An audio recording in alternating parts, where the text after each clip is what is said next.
There's a moment every narcissist experiences privately that almost no one ever gets to witness. Not the moment the relationship ends, not the dramatic final argument, not even the moment you go no contact. It's later than that, quieter than that. It's the moment they finally fully understand that the game itself is over.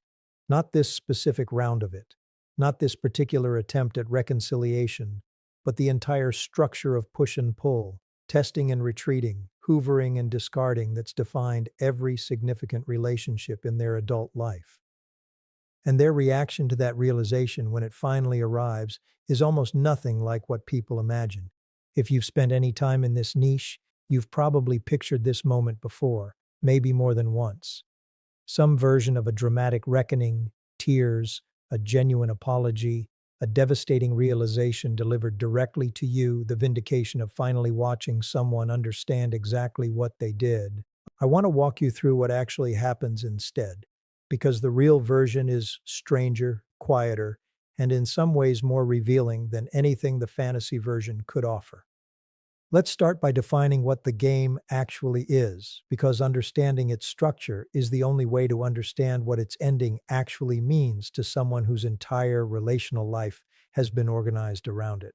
The game, in this context, isn't a single manipulation tactic or a specific behavior. It's the entire operating system underneath a narcissist's relationships. The continuous cycle of establishing a source of supply, testing its limits, extracting what's needed from it, and either maintaining it through careful management or discarding it once a better source becomes available. This cycle is run, in one form or another, through nearly every significant relationship a narcissist has ever had, often since early adulthood, sometimes since adolescence. It isn't experienced by them as a game in the cynical, deliberate sense the word implies.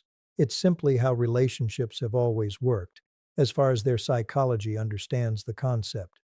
Here's what makes this cycle so remarkably durable across an entire lifetime. It has almost always eventually worked.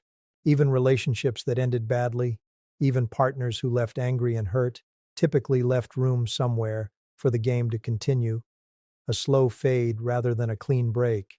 A mutual friend group keeping the door slightly open. An eventual message once enough time had passed and the sting had faded enough to make renewed contact feel safe again.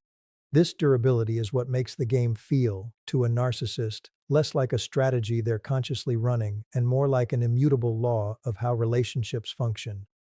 Not something to question, simply something that's always reliably been true. This is why the actual ending of the game, not a single lost relationship, but the recognition that the entire structure has finally, permanently failed, represents something categorically different from any ordinary heartbreak or rejection they've experienced before. It isn't the loss of one person. It's the collapse of an entire operating assumption about how the world works, an assumption that's never previously been seriously tested because it never previously needed to be. Every earlier version of loss came with an implicit escape hatch. This version doesn't. So what actually triggers this recognition? It's rarely a single relationship ending, even a significant one. It's usually cumulative, a pattern that becomes undeniable only after enough repetitions across enough different people, enough different attempts at running the same cycle, produce the same increasingly unmistakable result. It doesn't work anymore.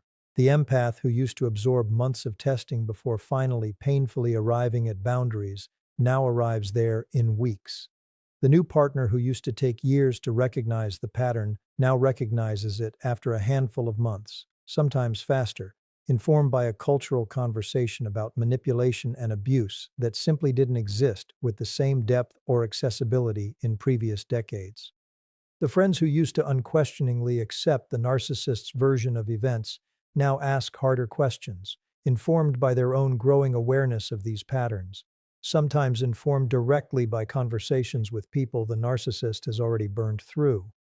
This accumulation eventually reaches a threshold, different for every individual but real and consistent in its eventual arrival, where the pattern becomes impossible to keep explaining away as bad luck, difficult people, or a string of unfortunate coincidences. And this is where the actual secret reaction begins, and it's worth understanding in careful stages, because it unfolds nothing like the dramatic reckoning most people imagine. The first stage of this reaction is disorientation, and it's worth understanding how genuinely destabilizing this is for someone whose entire relational life has operated according to a single, unquestioned set of rules. Imagine for a moment having played the same game your entire life, with enough success that you never had reason to question its fundamental rules, only to discover, gradually and then all at once, that the rules simply don't apply anymore. Not because you're playing badly, you're running the exact same plays that always worked before, because the game itself, the entire underlying structure, has stopped functioning the way it always did. This produces a kind of confusion that goes far deeper than ordinary romantic disappointment, because it isn't just one loss being processed. It's the failure of an entire framework for understanding how relationships, connection, and their own value within them are supposed to work. This disorientation rarely gets expressed directly because expressing it would require an admission most narcissists are constitutionally unable to make, that something about their fundamental approach might be flawed, rather than simply unlucky in its recent execution. Instead, it tends to surface sideways in behavior that looks, from the outside, disconnected from its actual source. A general irritability that seems to have no clear trigger, a restlessness that follows them into situations that should, by any reasonable measure, be comfortable and secure. An increasing intolerance for minor frustrations that wouldn't have registered as significant a few years earlier, back when the game was still reliably producing the results it was designed to produce. Here's what's worth understanding about this stage specifically, because it explains a pattern that often confuses people trying to make sense of a narcissist's behavior during this period. The disorientation frequently gets directed outward, toward increasingly broad and increasingly bitter explanations for why the game has stopped working. It's not that their approach has ever needed examining. It's that people have gotten colder, more difficult, less willing to extend basic understanding and patience. It's that everyone's too sensitive now, that modern relationships have become impossible, that something has gone wrong with an entire generation of potential partners rather than with the single, unchanging variable present in every one of these failed attempts.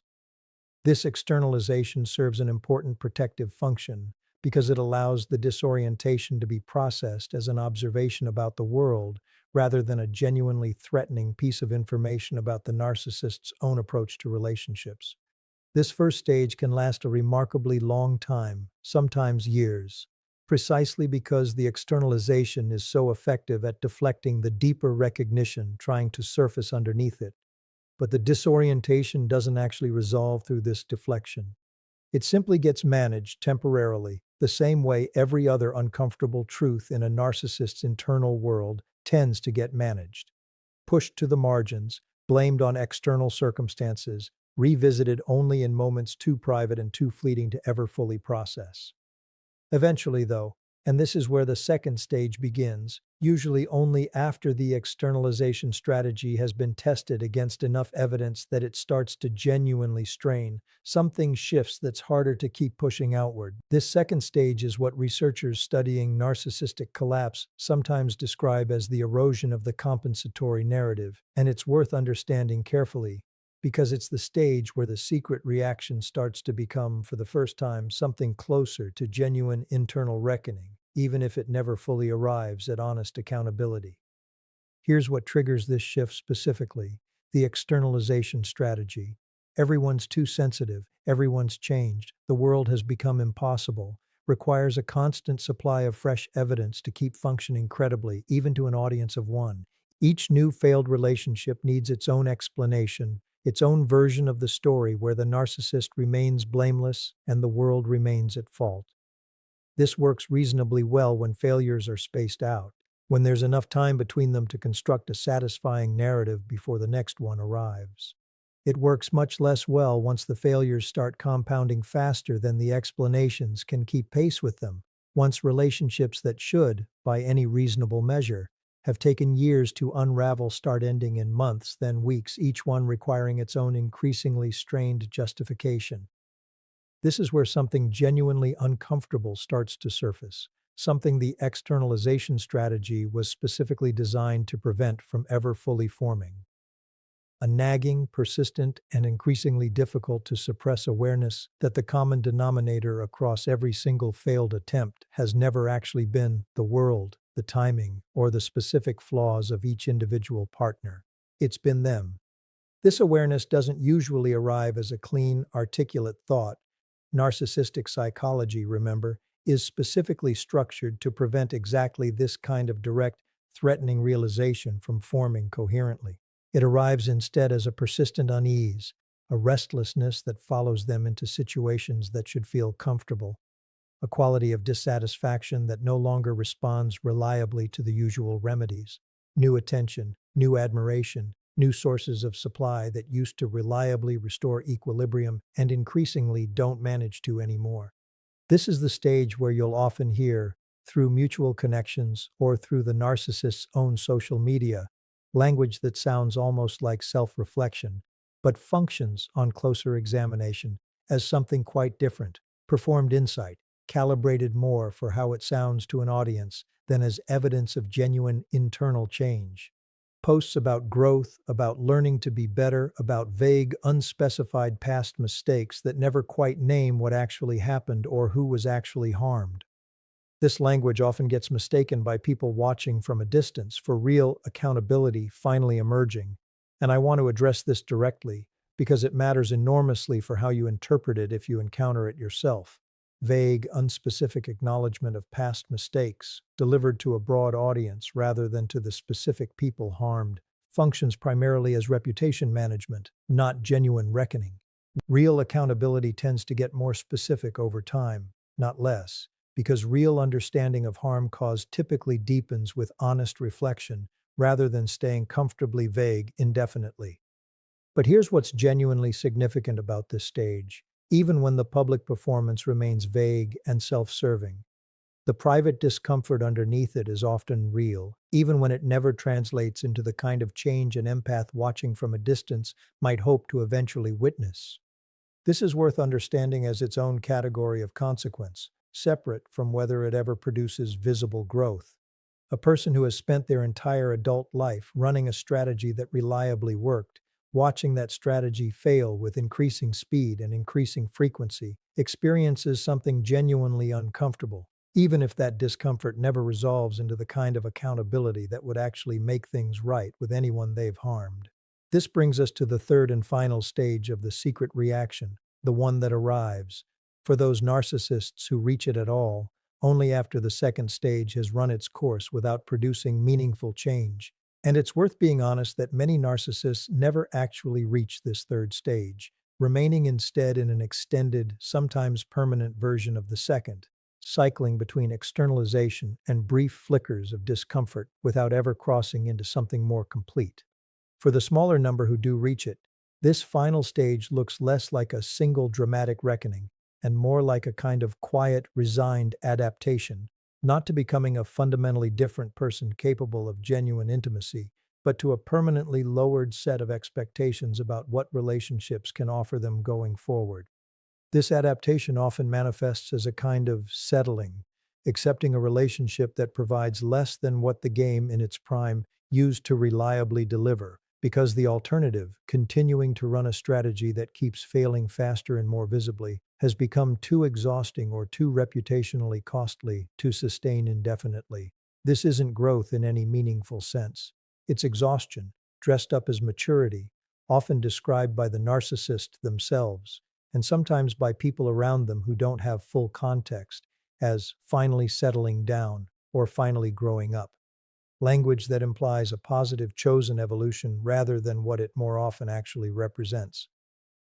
A person who has simply run out of viable alternatives and adjusted their expectations downward to match a shrinking pool of options. I want to be honest about something important here, because it matters for how you hold all of this information.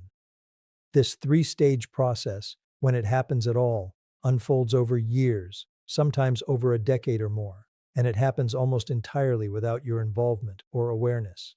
You are very unlikely to ever witness these stages directly, and you're even less likely to receive any kind of confirmation, direct or indirect, about which stage a specific narcissist has reached at any given time. This isn't a story that resolves into a satisfying, observable conclusion you get to watch unfold from a front row seat. It's a private, largely invisible process that happens on its own timeline, disconnected almost entirely from your own life and your own healing. And this is exactly where the real value of understanding this process actually lives, not in the satisfaction of imagining a narcissist's private reckoning in detail, but in what this entire framework should ultimately release you from needing. Because here's the truth worth sitting with as we bring this story to a close. You were never going to get to watch this unfold. Not the disorientation, not the erosion of the compensatory narrative, not even the quiet, exhausted settling that sometimes arrives years later for the narcissists who reach that third stage at all. This entire process happens in a room you don't have access to, on a timeline you'll never be given, with an outcome you may never receive confirmation of, no matter how long you wait or how carefully you watch for signs of it through mutual connections. This is worth understanding clearly because it changes what this knowledge is actually for. If you're holding on to this framework, hoping it will eventually deliver the satisfaction of confirmed evidence, a message from a mutual friend describing exactly the disorientation we've discussed, a social media post that finally reads as genuine rather than performed insight, some unmistakable sign that the reckoning has definitively arrived. You're likely to be disappointed, not because the process isn't real, but because its privacy is part of its actual nature. It was never designed to be witnessed by the people it concerns most. That's precisely what makes it so difficult for a narcissist to escape, and precisely what makes it something you'll almost certainly never get to see confirmed. What this knowledge is actually for, instead, is something quieter and, I'd argue, far more useful. Releasing you from the specific kind of waiting that keeps so many empaths tethered to a story that ended long ago. Because here's what happens when you don't have this framework, when you don't understand that this process is happening privately, invisibly, on a timeline entirely disconnected from your own life. You tend to fill the silence with your own uncertainty. Did anything I went through even register? Does the pattern ever actually catch up with them? Or do they simply get away with it forever, moving from person to person without consequence, while I'm the only one who ever had to sit with what happened? This uncertainty, left unaddressed, has a way of quietly undermining your own healing, because it keeps some part of your attention oriented toward a question you were never actually going to get to answer with certainty. Understanding the three-stage process we've walked through today doesn't answer that question definitively either. I want to be honest about that, because false certainty isn't actually more helpful than honest uncertainty. What it does instead is something different and, I think, more valuable. It tells you that the process is very likely happening, in some form, following a pattern consistent enough across different individuals and different relationships that it's reasonable to trust it's unfolding roughly the way we've described, even though you'll probably never receive direct confirmation of it. This is enough. It has to be enough because it's genuinely all that's actually available to you, and building your peace around anything more than this, around needing direct confirmation, around waiting for a message or a mutual friend's report or some unmistakable public sign, keeps you in exactly the kind of limbo this entire video is meant to help you release. Here's what I want you to actually take from this, more than any of the specific psychological mechanics we've discussed today. The game ending for them was never actually the thing your own peace depended on, even though understanding that it does end, eventually, in its own private and largely invisible way, can offer a certain kind of quiet validation. Your peace was always available through a much more direct, much more reliable route, not waiting for their game to end, but ending your own participation in it completely, regardless of what stage they're currently moving through or whether they ever reach the third stage at all. This is the actual final reframe worth carrying forward from everything we've discussed.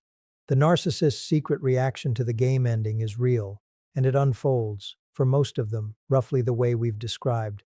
Disorientation, followed by an eroding narrative that increasingly can't keep pace with accumulating evidence, followed for a smaller number by an exhausted settling into diminished expectations rather than genuine transformation.